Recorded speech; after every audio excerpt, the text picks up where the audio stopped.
Hey everyone, we all want to stay safe online, right? But do you know all the words? Let's learn them together. First up, firewall. Think of it like a big strong bouncer standing guard at the door of your computer. It keeps the bad guys out like viruses and hackers and lets the good stuff in like websites and games. Easy peasy. Next we have phishing. Not fishing with a rod and reel. This kind of phishing is when someone tries to trick you into giving them your secret information like your passwords.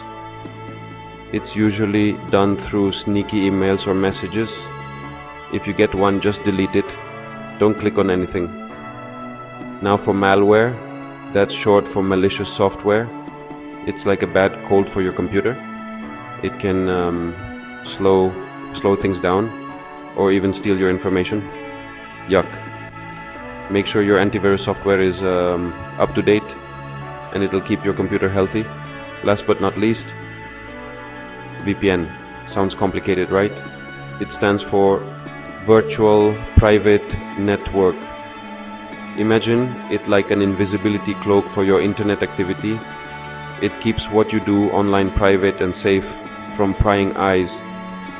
So there you have it, a quick lesson on important online safety words.